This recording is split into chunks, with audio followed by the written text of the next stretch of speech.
Does the inability of the average person to defend themselves make them more susceptible to fear generally in life? And can Brazilian Jiu-Jitsu, reduce societal fear? I think this is a pretty obvious answer, but yeah, I mean, obviously, if you can defend yourself, it's going to give you more confidence in the world. And if you don't know how to defend yourself, you're going to have more fear in the world. That's just the way it is. And I know that jiu-jitsu definitely gave me a lot of confidence in the world, because when you're looking at someone, you at least know you're not a pushover at a minimum. You know, I'm not going to go out easy. So yeah, I think if you don't know how to defend yourself at all, I think you're definitely going to be more susceptible to fear. That's kind of common sense.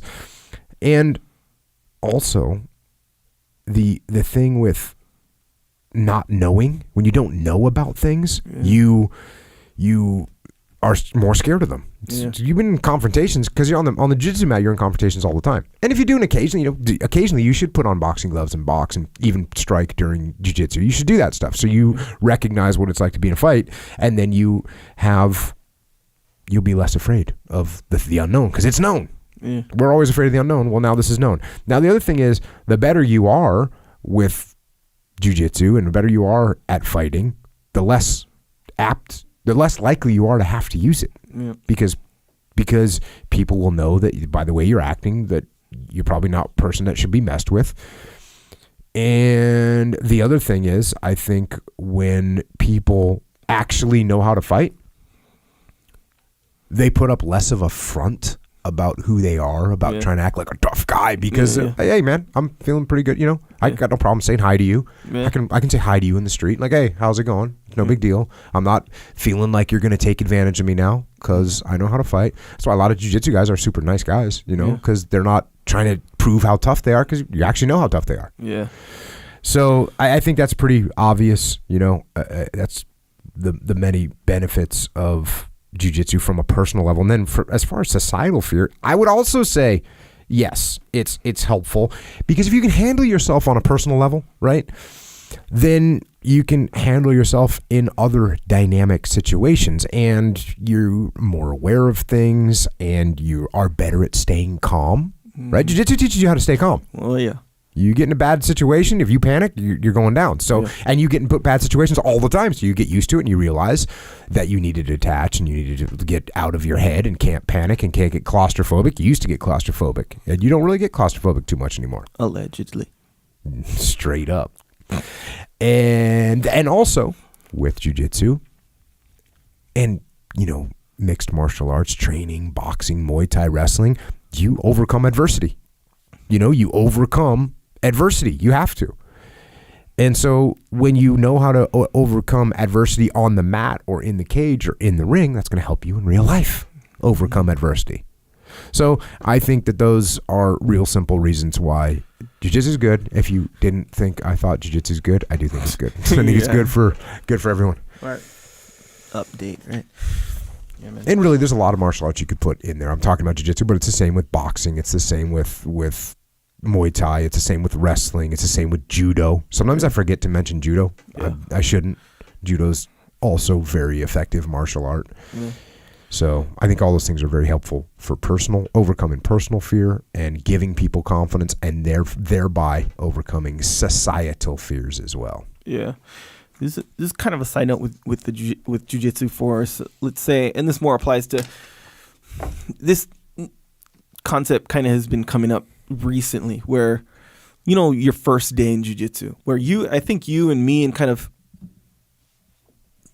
our time where we started jiu-jitsu, we didn't look at it in terms of like pulling guard. I didn't even know you started jiu-jitsu in 1992. Well, I'm just saying, from 92 all the way to about I don't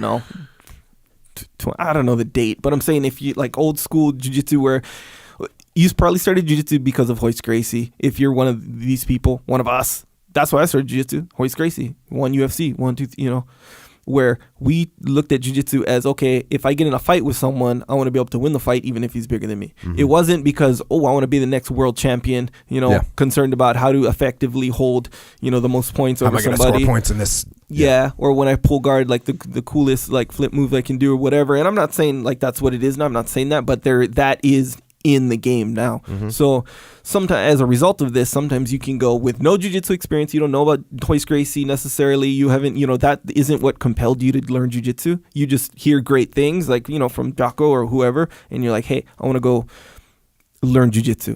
This is the best fighting thing according to Jocko. I'm going to go see what up. And then they go in there and then let's say the first day they'll learn, just an arm lock from the bottom or, something that if you don't go in with the full context of what jiu-jitsu is, it won't translate. You'll learn a move and you'll be like, wait, how am I going to go win a fight now? Yeah.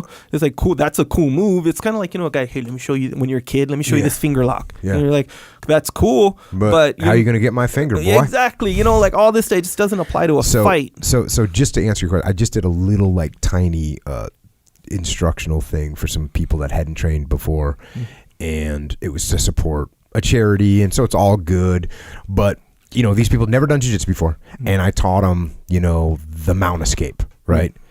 And immediately one of the guys, hey, what happens when they do this, because he's doing this right here. Yep. Okay, so bring it back in, everyone. And basically, after this happened a couple times, I said, here's the deal, I'm teaching you a new language. Yeah. So far I've taught you the word the. Right. That's the only word I've taught you, the. Yeah. I haven't even taught you I, because that would be a context of self-awareness, which you don't have any. We don't have it yet. You only know the. Yeah. That's it. That's all you know. Mm-hmm. And actually, I should have said, I just taught you the word purple. Yeah. Because you can't, the actually can apply to different things. Right. When you just learn one thing, it's not meaningless, but it's almost, if you walk into a foreign country and the only word you knew how to say was purple in their language, it's not going to get you very far at all, right? It's not. No. And that's the same thing. So you're right. In the context of like a singular move, jiu-jitsu is worthless. Right.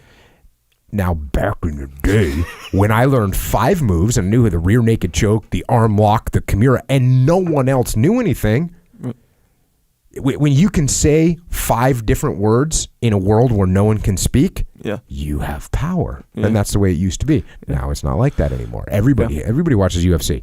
Yeah. Everybody watches UFC. And so everyone's seen an arm lock before. Everyone's seen a rear naked choke. You can watch a rear naked choke and see that's a simple move. You can see how you put that on somebody. Mm-hmm. So yes, you are correct, but if you got to do more than just the context of like a singular move, because that's not going to be very useful to you. Yeah. So when you I remember watching UFC, and there was a guy who would commentate, right? Kind of a nerdy guy, but he kind of knew. Apparently, he took jiu-jitsu, so he would kind of call it. He'd be like, okay, so now Hoist Gracie, he wants to get on top right now, establish his position. He can't get the takedown, so now he's pulling guard kind of thing. And then, or he'll be like, okay, he's establishing position with a mount, and he's gonna punch him until he turns over, and then he's gonna choke him. And he's calling it, and he does it, right? So I remember thinking, okay, that mount position, it's very powerful. Or if he's on the bottom, you want guard kind of thing. You can see, because he kind of explains. So when I first started jiu-jitsu, like an actual class, I knew what guard was. Right. I knew what mount was. I knew those positions and why they're important. Where, like if someone's mounted on you, where Hoist Gracie would always be mounted on the person, it's like it's really hard to get out. He's going to struggle. And if you turn over, you're even worse situation, So I kind of knew that. So I knew the actual context. And a lot of people, when they go in jiu-jitsu, just because they hear about how cool it is, they don't have that foundation going in. So I think that, I don't know if they'd ask for it or what, but I think when instructors, when a brand new person don't know 0 days of jiu-jitsu, if they teach that, like, this is the mount, this is why it's important. Just like how you did at the muster, where you're I can hit you, you can hit, just like that. And then that'll provide concept. And then at the end, how you taught a move, of submission or whatever, then it's like, okay, in mount, this is one of the many things you can do. And it's like, oh, and by the way, when I say many, I mean infinite. Yes. Yeah. So, I think that if you, and I guess this goes out to like anyone who goes into their jiu-jitsu class and just happened to be on the day where you learn like some kind of arbitrary move, given the fact that you don't know the foundation, with the foundation, any move is going to make a lot more sense as long as you have that foundation. The importance of mount, the importance of guard, the importance of, all these other things. Of course, we all want to learn the submission. What's cool submission? Who can I get this guy in who wants to fight me? Get this guy. Yeah. Another thing that people ask is, will he keeps pulling my hand away. I go, yeah, it's a fight. Yeah. You're fighting another person. It's not jiu-jitsu's not magic. I say jiu-jitsu's magic, but it's not magic. It's not magic. It's an actual. It's a fight. The person's going to resist. You have to have moves. Yeah. It doesn't turn into magic until you have it all together. Yeah. Then it turns into magic. And then you bestow it upon someone who doesn't, Yeah. It is magic, right? It is. Man, I used to train with this little guy, George. He's a purple belt when I was white belt. And man, he's the one who taught me butterfly guard. He was small too. And he'd be flying me around doing butterfly guard sweeps and like straight arm locks and stuff like from the bottom. Yeah. I'm like, bro, what is this guy doing? Magic. Yeah. And one time he's like someone while we're, how like when you're rolling, you can kind of talk to people while you're rolling, especially if you're rolling with a guy who's advanced as well, because you don't have to focus on what you're doing kind of thing. So this was an introduction of that concept where I'm rolling with George. He's carrying on a conversation with this guy, not inappropriate, hey, what'd you do last weekend? It wasn't that. It was someone was asking him like, hey, like, how did you do that kind of thing? He's like, well, this is what he's doing. And while we're rolling, he's kind of commentating his rolling. And he's like, and this sets up the sweep, which I'm about to get him with. And and he gets me with this sweep. And keep in mind, this is a small guy. That's why it is kind of magic because it seemed like magic. If I could make this coin disappear, if I could actually do that, that would be magic. Yeah. If I can take your arm against your will and straighten it out and there's nothing you can do to stop it, it's kind of magic too. Yeah. In some way. I mean, that is what magic is though, right? When you make it appear, it's like illusion, right? Where you make it appear. But I'm talking about actual. Yeah. Actual magic. Yeah, no such thing. Yeah, I know. Except for jiu-jitsu. But it does seem that way when they don't know. When they don't know how you did that. Yeah, how did that happen? I see what you're saying. You know what I mean? So it's similar to making the coin disappear, but it really just went behind your knuckle or whatever. It's impossible. I'll weigh you by 50 pounds. Do it again. Let me see how you did that. Yeah, watch this. Do it again. Do it again. Man, I still don't got it. Do it again. Good.